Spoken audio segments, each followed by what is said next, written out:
OK. Non. Des fois, je me dis, les Français utilisent beaucoup de mots en anglais, mais avec un accent français pour le faire passer. Du parking. Je suis sûr que si tu dis une warehouse, les gens vont comprendre. Mais non, ils disent un open space. C'est ça. Ah ben, c'est ça. En France, on dit open space. Oui, c'est sûr. Oh my C'est God. dans le Larousse, illustré. Open space, traduction au Québec, un entrepôt commercial. Bref. OK. Donc, bienvenue au M5 podcast de la semaine. Cette semaine, on rencontre deux folles. Une, elles se sont Mais même quelle habillées intro. pareil. Elles se sont même habillées pareil. On C'est a vrai. deux personnes, dans le fond, que si le confinement dure trop longtemps, ils vont avoir des symptômes de « je suis addict à m'entraîner ».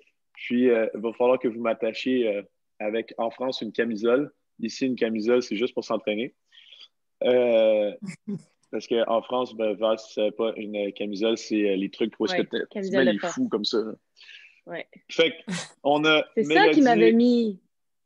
Mélodie Andréani, qui est une Corse exilée en Île-de-France, c'est ça? Tu n'as Exact. pas le droit de voyager en ce moment. Non, je suis... Interdiction. Val, qui est genre qui est la sœur spirituelle, genre de Mélodie exilée au Canada. Ouais!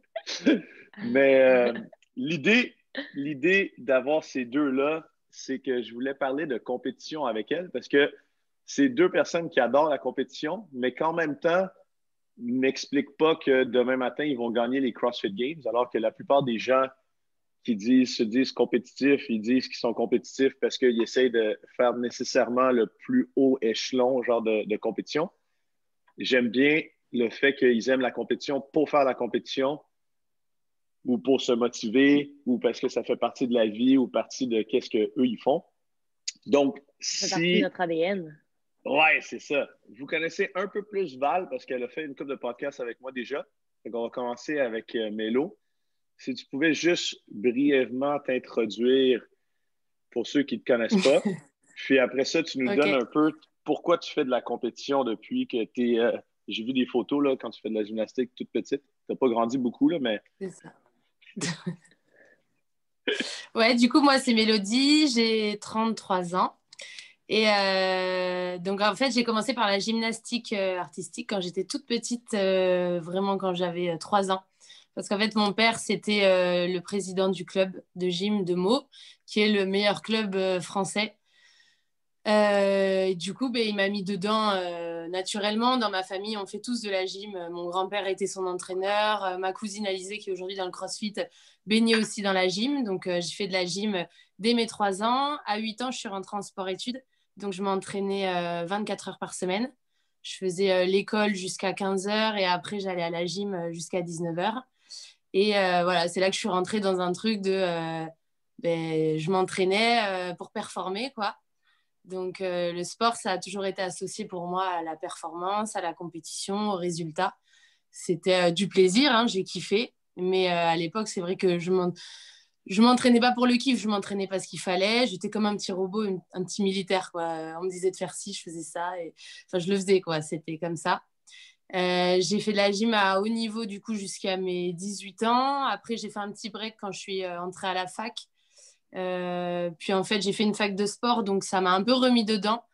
Donc je suis revenue à la gym vers mes 21 ans. J'ai refait quelques années, mais bon, je travaillais à côté et tout, donc là, c'était plus la même chose. Quand je me blessais, fallait que je fasse un arrêt de travail et tout, c'était un peu plus compliqué à gérer. Donc là, c'était un peu plus pour moi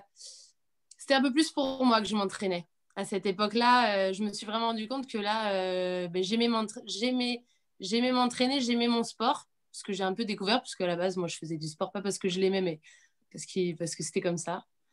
Et du coup, après, bon, je me suis pas mal blessée au genou, donc j'ai un peu arrêté. Puis après, j'ai commencé le CrossFit, là, il y a maintenant 4 ans. Et c'est un peu une continuité de la gym, hein. Il y a beaucoup de similitudes. Déjà, tout le côté gym du CrossFit. Mais j'ai retrouvé le plaisir de la compétition. En fait, quand j'ai fait mes tout premiers entraînements, on m'a dit, mais c'est bon, tu as le niveau pour faire de la compète. Bon, moi, j'ai entendu compète, ça a été le déclencheur pour moi de mon amour pour le CrossFit. Il m'a suffi de ça.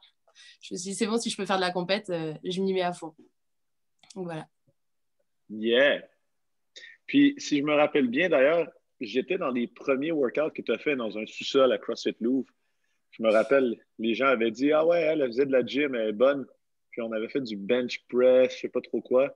Ouais. C'était genre la première fois que tu faisais du bench press. Je pense, une des premières fois que tu faisais du bench press comme ça, il faut t'expliquer où mettre la barre, tout ça. Puis Ouais, je je me pense que tu avais souviens bien. déjà. Ouais, exact, exact. C'était cool, ça. Ouais, c'est vrai qu'il y a beaucoup de mouvements que j'ai appris sur le tard parce que en fait, j'ai commencé le CrossFit et j'ai fait ma première compétition au bout de 2 mois ou 3 mois, je crois.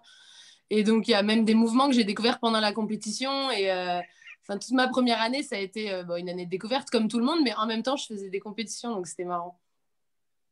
Puis toi, Val, pour ceux qui ne Moi? connaissent pas trop le background de la personne qui mettait des patins avant, là, Ouais. c'est quoi que tu faisais avant de faire du CrossFit, là? Ben moi, dès très jeune, un peu comme Mélodie, j'ai été impliquée dans des sports qui me permettaient d'avoir une pratique compétitive parce qu'il y a des sports qu'on fait de façon plus récréative, mais mes parents m'ont vraiment mis dans un mélange des deux. Donc, j'ai joué à la ringuette très jeune, compétitive, soccer, qui est foot en France. J'ai fait de la compétition depuis. Puis quand on dit de la compétition, on parle plus de tournois. C'est des tournois parce que de la compétition, je crois que c'est plus pour des sports comme individuels. Mais bref, des sports compétitifs toute ma jeunesse. Puis quand je suis entrée dans le monde du fitness, dans ma début vingtaine, c'était dans un cadre de mes études en kinésiologie où il fallait devenir entraîneur. Puis j'ai découvert le fitness à travers ça dans les centres d'entraînement classiques. Puis j'ai un peu délaissé les sports par le fait même. Je me suis concentrée dans le fitness pendant peut-être 2 ou 3 ans, mais je me suis vite rendu compte que le sport me manquait. Puis pour faire une histoire courte, j'ai découvert le CrossFit peu après. Puis ça, pour moi, c'était comme une façon de ramener mon instinct compétitif, mais dans un sport que je considérais un sport d'équipe individuelle, si on veut, pour l'aspect communauté, pour l'aspect que tu peux faire des compétitions en équipe, tu peux faire des compétitions seul, mais c'était vraiment un sport qui permettait de continuer à me développer mon potentiel et mon désir d'être une athlète, puis de me développer à ce niveau-là, dans un sport qui me permettrait aussi de rester le plus en forme possible pour le plus longtemps possible. C'est Puis je me cool. sens plus en forme maintenant à 30 ans que ce que j'étais à 20 ans. J'espère. J'espère. Ouais. Parce que ben, c'est le même principe pour moi, là. Quand on faisait des sports compétitifs, on s'entend que l'aspect forme générale était comme moins développé que l'aspect forme générale dans le CrossFit parce que par définition, on essayait d'être des spécialistes dans un truc vraiment spécifique. Fait que dès qu'on nous sortait de cette spécialité-là, on n'était pas très à l'aise.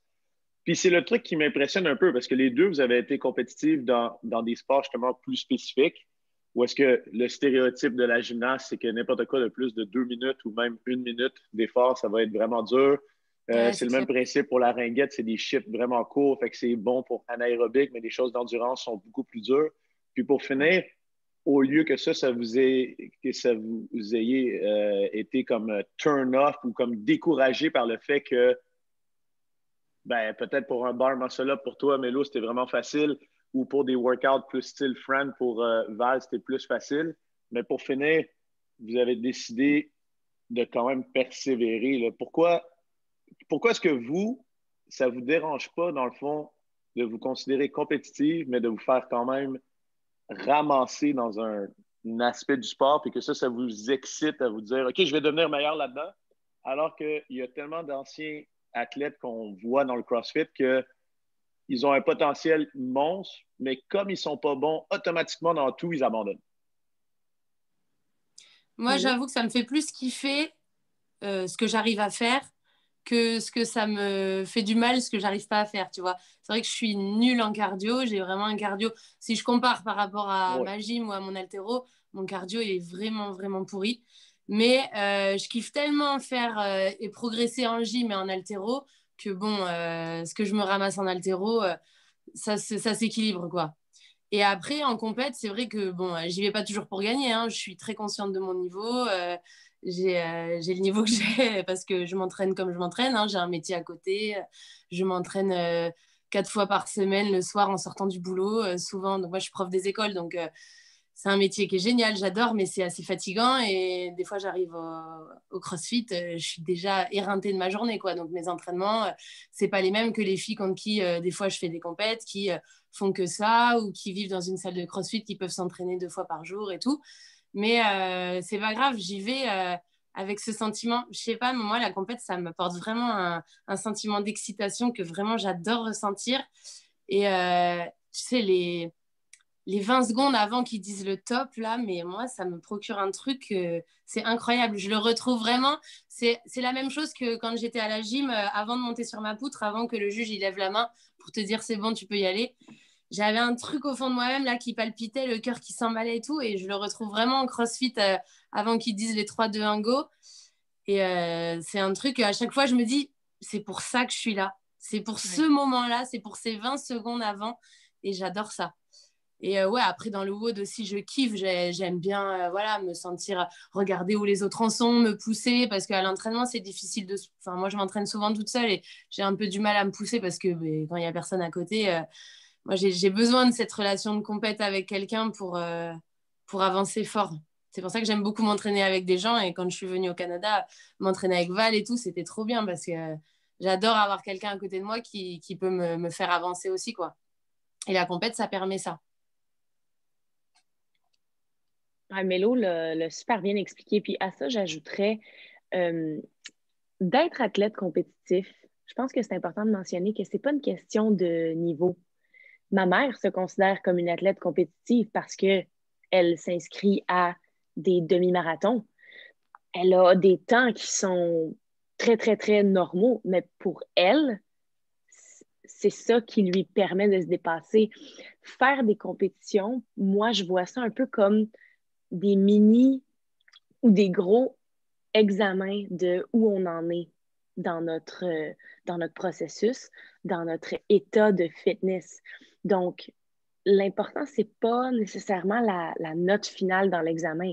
C'est de nous-mêmes nous tester. À chaque fois que j'ai fait une compétition, j'ai appris sur moi-même, j'ai appris sur mes forces, j'ai surtout appris sur mes faiblesses parce que c'est toujours un processus d'apprentissage. Je pense que d'avoir une mentalité compétitive, c'est à la base pour soi-même parce qu'on a ce désir de constamment aller chercher un peu plus loin, de continuer de se développer.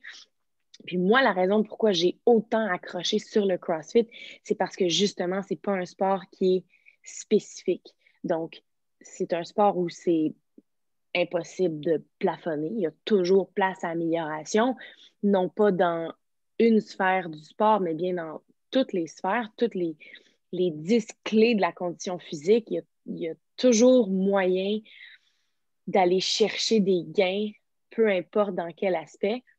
Puis moi, c'est ça qui me fuel, qui m'énerve. Je sais pas c'est quoi Non, mais l'expression. c'est excellent. Ce que vous décrivez, dans le fond, c'est que ça vous permet de vous épanouir sur le Oui, plan tant physique que même mentalement. Ça fait qu'il y a tout le temps comme un. Vous n'allez jamais de reculons. Il y a tout le temps la prochaine étape, la prochaine étape. Puis si la compétition est là, puis parfois, je suis sûr que ça vous arrive, des fois, on se pose même la question pourquoi on s'est inscrit à telle compétition ou pourquoi, parce que à cause du travail à côté, ça fait que là, on est obligé de mettre les bouchées doubles sur l'entraînement quand même, ça nous fatigue, si ça, mais c'est justement, on aime ça, le fait que, ben, on sait qu'il y a un examen qui arrive, puis exactement comme à l'école, des fois, on étudie un peu dernière minute, mais le fait qu'il y ait l'examen, on a étudié quand même. Right? mm, Donc là, c'est Ouais, un peu c'est le vrai. même principe pour moi, exemple, m'inscrire au Open. Je sais qu'on n'a peut-être pas le- la même capacité à s'entraîner en groupe, à se pousser puis à se préparer que d'habitude, mais je sais que si je m'inscris à l'examen, ben, j'aurais pas le choix parce qu'il n'y a personne qui veut avoir l'air mauvais à l'examen. Right? exact. Mais je pense qu'au-delà de ça, puis je pense que Mélo puis moi, pour avoir fait des compétitions au même niveau, on est sensiblement dans le même mindset, je crois, au niveau de la compétition. Je pense que pour nous, étant donné que, premièrement, c'est pas notre gagne-pain, deuxièmement, c'est pas nécessairement, on n'a pas, je pense qu'on a plus d'aspiration au niveau personnel et au niveau de notre carrière que particulièrement dans le monde du sport. Donc, l'entraînement et la compétition doit rester un plaisir. C'est sûr que faire de la compétition, continuer de se développer, c'est ce qui nous motive à avoir une bonne éthique de travail, une bonne hygiène de vie. Mais je pense que ça, à la base, c'est un chemin qu'on a choisi parce qu'on aime ce style de vie. Les gens, je sais pas, sûrement que ça t'arrive, Mélo, des gens qui disent ah, tu sais, c'est beaucoup de sacrifices. Moi, je vois pas ça comme des sacrifices. J'ai un plaisir fou. J'aime bien manger. J'adore m'entraîner. Je vois pas ça comme une corvée. Puis surtout avec le CrossFit, la vie devient comme un gros terrain de jeu. Là. Tu peux en faire n'importe où, n'importe quand. Donc, Mais moi, ça, dans c'est la un vie, gros aspect. dans la vie de tous les jours, de plus en plus, peut-être avec le CrossFit, je pense que c'est exactement la même chose avec n'importe quel sportif de haut niveau. On s'entend que ça fait un peu peur à la plupart des gens qui ne sont pas dans le domaine parce qu'ils ne comprennent pas justement pourquoi est-ce qu'on est prêt, ben pourquoi est-ce que vous, particulièrement les filles, parce que je peux imaginer genre une couple de commentaires que Mélo, dont elle parlait cette semaine, ils comprennent zéro. De un, ça leur fait peur parce qu'ils voient des femmes fortes et qui sont capables, fortes au niveau psychologique, je parle, parce que oui, OK, vous levez des grosses barres, mais je parle qu'on n'ont pas peur de briser des barrières préconçues, si on peut dire comme ça, mais tant sur le plan physique que pendant longtemps, on disait, même en gymnastique, que les femmes ne faisaient pas de muscle-up, par exemple, aux anneaux. Alors que maintenant, on a plein de filles qui ne sont pas du tout sur l'équipe nationale, française, canadienne, belge, peu importe, qui font des muscle-up facilement aux anneaux, alors que ça, c'était peut-être un appareil juste réservé aux gars parce qu'il fallait être fort. C'est par exemple.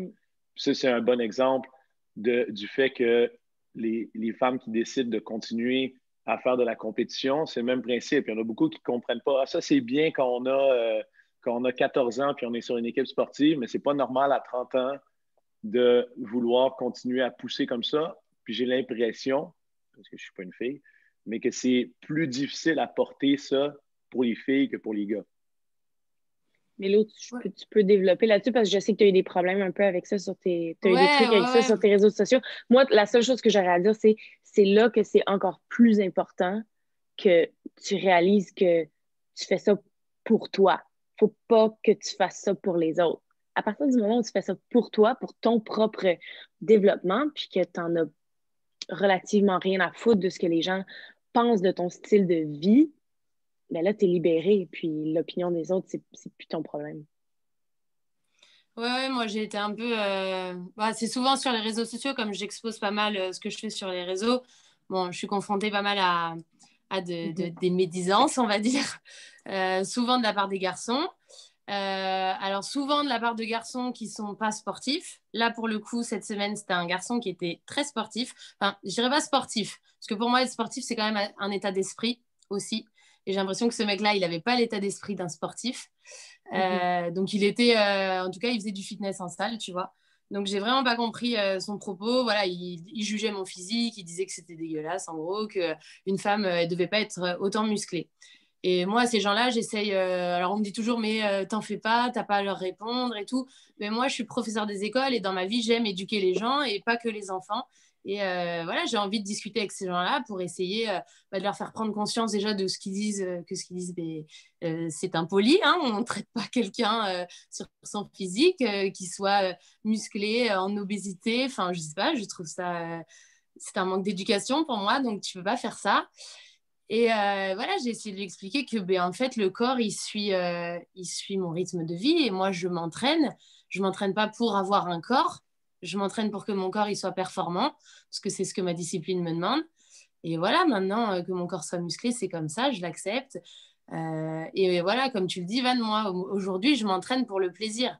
C'est vraiment ce qui change par rapport à quand j'étais jeune. C'est qu'aujourd'hui, voilà, j'ai 33 ans, j'ai le recul pour me dire, bon, Je m'entraîne pas juste parce qu'on me le dit. Aujourd'hui, il n'y a plus personne derrière moi pour me dire va à l'entraînement, je viens te chercher, tu vas t'entraîner jusqu'à 19h. Non, aujourd'hui, je sors du boulot.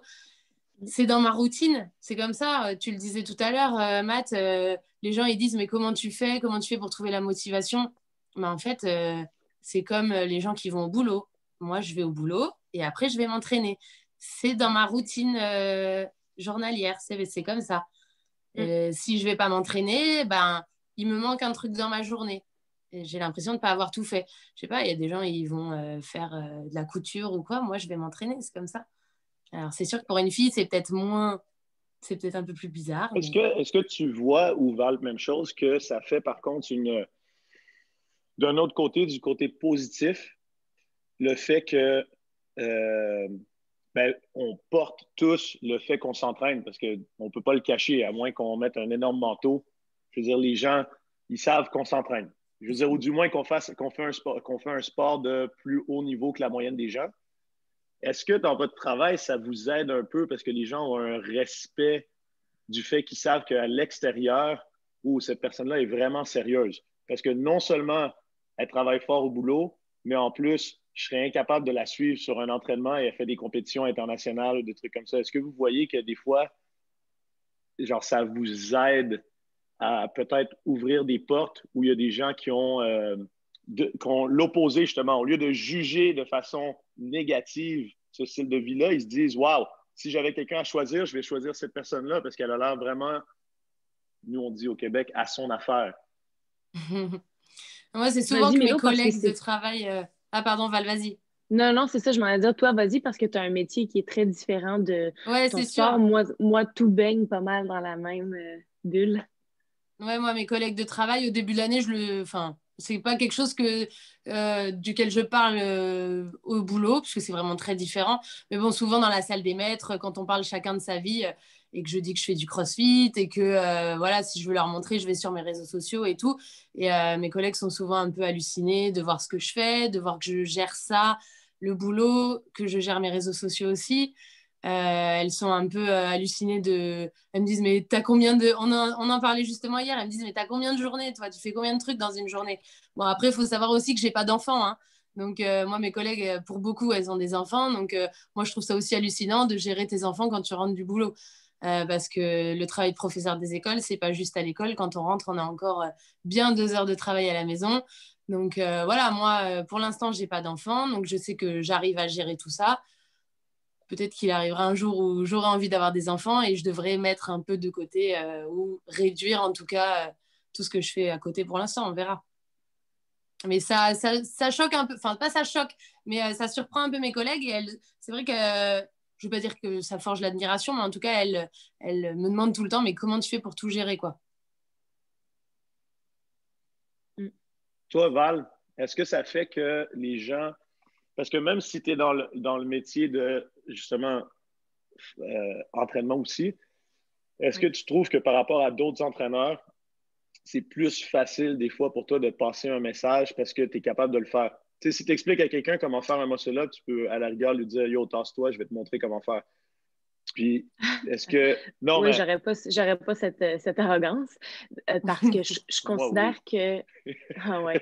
Euh, parce que je considère que oui, c'est sûr que c'est un gros plus que je sois, euh, disons, bien développée au niveau de mes capacités physiques, mais je pense que transmettre des connaissances, surtout dans le domaine, dans mon domaine professionnel, euh, à la base, les gens s'en foutent de savoir combien tu es capable de. Comme on dit au niveau 1, les gens s'en foutent de savoir combien tu es capable de faire de pull-up. Les gens veulent savoir combien tu es capable de leur en faire faire. Donc, pour ça, je ne pourrais pas dire que le fait que je sois capable de faire tous les mouvements RX fait de moi une meilleure coach. Par contre, mon hygiène de vie et mon éthique de travail, tout autant au niveau de l'entraînement que de la nutrition, que de mon recovery. Donc, j'accorde beaucoup d'importance à mon sommeil puis tous les aspects de ma récupération.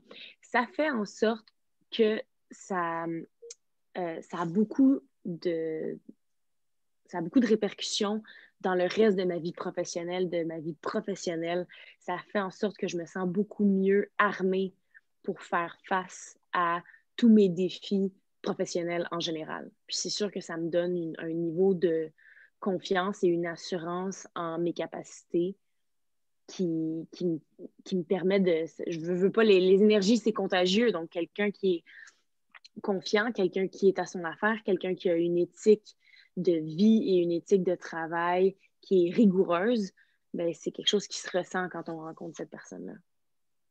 Cool. Puis, moi, j'ai partagé une des raisons peut-être égocentriques de pourquoi je continue à faire de la compétition, parce que ça m'oblige à voyager. Ça me permet de voyager, dans le fond. Parce que si je m'inscris, exemple, au French Throwdown et je me qualifie, je n'ai pas le choix d'aller en France. Ou, puis vous, est-ce que ça... Est-ce que vous avez des... C'est quoi, en fait, votre meilleur souvenir de compétition? Ou parce que ça vous a fait voyager, ou parce que c'était la première grande compétition, ou parce que c'était l'organisation ou quoi que ce soit? Moi, je l'ai nommé, j'ai beaucoup aimé. Depuis que je suis master, j'aime beaucoup la compétition, exemple, du French Throwdown. De un, parce que c'est bien organisé, mais de deux aussi, parce que ça me force à aller voir tous mes amis en France, ma famille, tout ça. Puis ça fait que j'ai, encore une fois, c'est comme le test. Il faut que je me prépare, oui, mais en plus, je n'ai pas le choix de voyager. Ça légitimise qu'il fallait que j'achète un billet d'avion.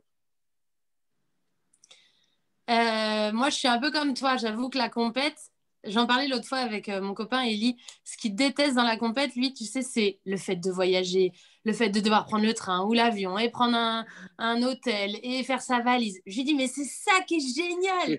Genre, moi, quand j'étais jeune et que je partais en compète avec mes copines, mais on était trop contentes parce qu'on allait prendre un hôtel, on allait dormir ensemble, on allait prendre le petit-déj de l'hôtel.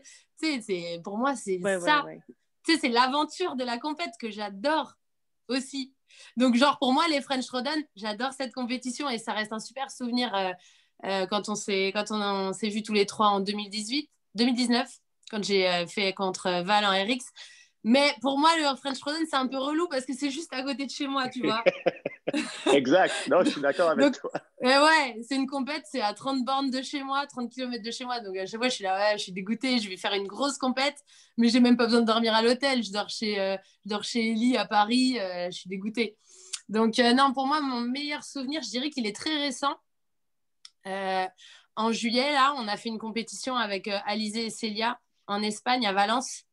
Et en fait, tu sais, il y avait quand même le Covid et tout, mais ils ont tenu à maintenir cette compétition. Elle était à huis clos. Donc, au début, je me suis dit, ça va être relou à huis clos, il va pas y avoir d'ambiance et tout.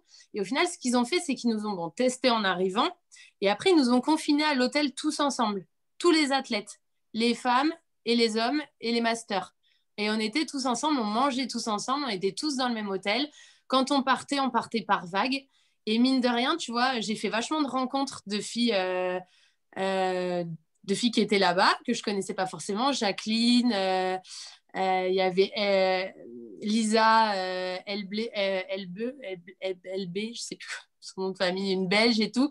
Enfin, franchement, c'était cool parce que du coup, c'était des filles qu'on voit souvent en compète, mais à qui on n'a pas forcément l'occasion de parler, parce qu'en compétition, chacun est un peu de son côté, avec ses copains et tout.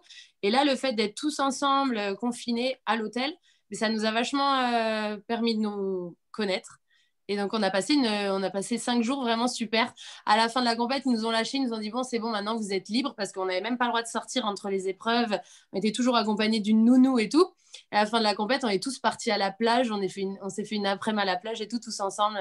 C'était vraiment cool. Il y avait Chris Horvath avec nous et tout. Et franchement, on a passé un super moment. Au-delà de la compète, tu vois, c'était vraiment cool. Val? Ah, moi, c'est certain que depuis que je suis toute petite, j'adore voyager. Puis comme Mélo expliquait, plus jeune, partir des week-ends en tournoi avec l'équipe au complet, tout le monde on restait dans la même chambre d'hôtel, pas dans la même chambre d'hôtel, mais dans le même hôtel. On avait les chambres sur le même étage. C'était comme vraiment un trip. Donc, avec le CrossFit, je peux revivre ça. Puis souvent, quand je voyage pour des compétitions, évidemment, c'est jamais seul. Il y a toujours quelques autres personnes qui soit se sont qualifiées ou sinon, c'est des gens que je rejoins là-bas. La communauté CrossFit, un peu l'exemple quand j'ai été en Argentine. Je suis partie avec Pete, je suis partie avec un peu quelques personnes que je connaissais. Puis moi, pour moi, c'est le comble du bonheur que de pouvoir partir en voyage, faire une compétition dans une destination qui me sort complètement de ma zone de confort.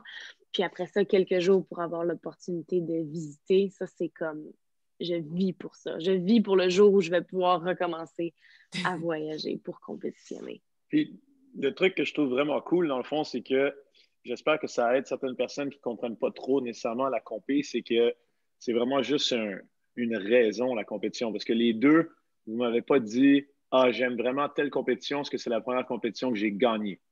Ou c'est la première compétition que j'ai. C'est clair qu'on ne s'en fout pas du résultat quand on est sur le plancher, quand on est sur le floor. On veut arracher la tête à tout le monde de façon gentille, là. Mais je veux dire, on veut montrer qu'on est capable de faire le mieux qu'on est capable de faire. Ça, je suis convaincu que vous aussi, vous avez cette drive à l'intérieur. Mais les souvenirs, c'est définitivement les moments passés ensemble. Oui. Fait que j'espère que ce podcast vous a donné le goût de faire de la compé. On espère tous, on se souhaite tous que les grosses compés recommencent en 2021. Sur ce, à la semaine prochaine. Bye, Milo. Bisous. Ciao!